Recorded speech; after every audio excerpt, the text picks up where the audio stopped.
I was looking at that old tractor frame out back this morning, and it hit me. Choosing a welder is like picking a spouse. You got to decide if you want someone who's fast and fun, someone who's meticulous and demanding, or someone who's willing to stand in the rain with you and get their hands dirty.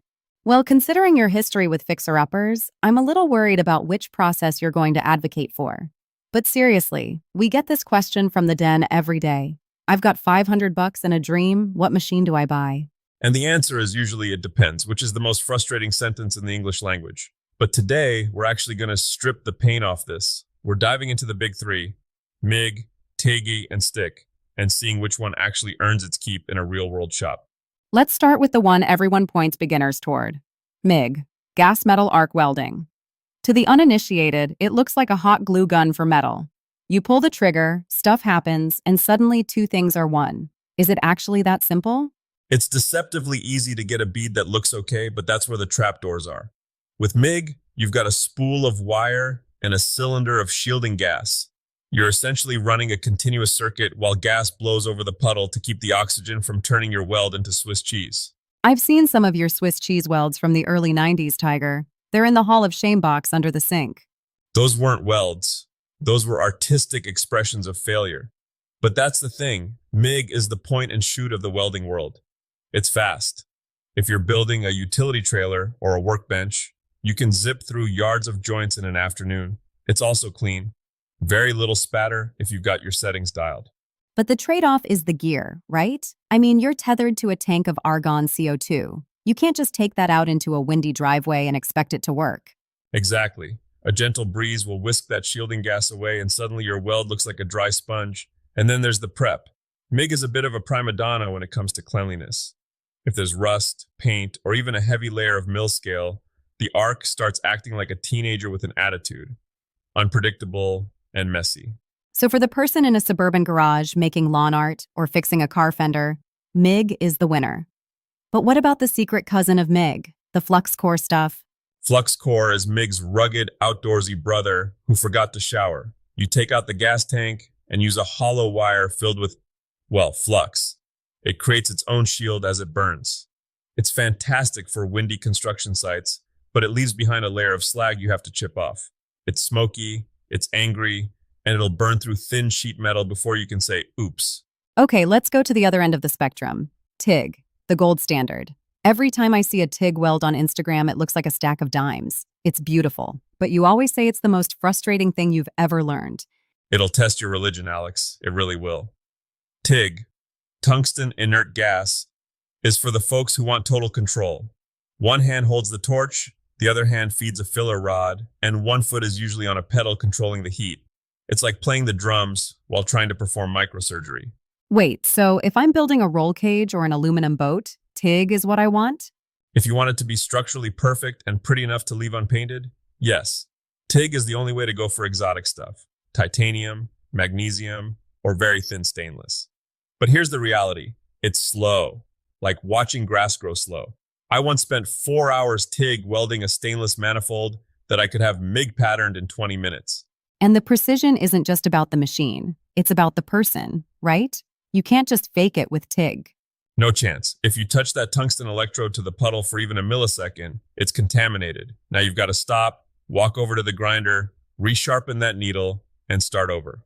It's a process that demands you be zen. If you had a bad day or too much coffee, your TIG welds are going to show it. It sounds expensive too. Those machines aren't exactly budget-friendly most of the time.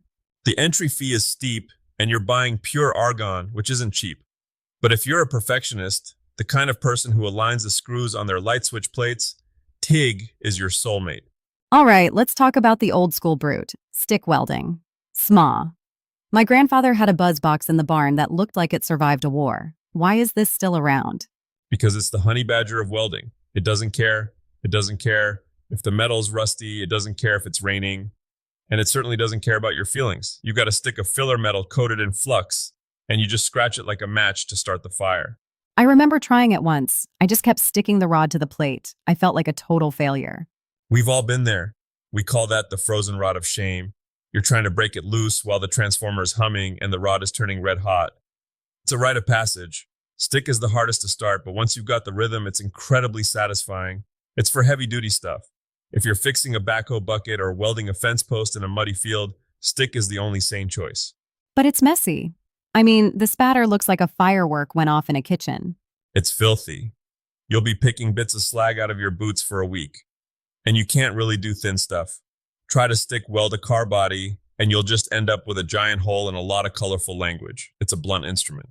So let's do a quick this or that. If someone is just starting out and they want to build a coffee table with a steel base, MIG, hands down, you'll be finished and drinking coffee on that table by Saturday afternoon. what if they want to get into custom motorcycle frames or high-end art?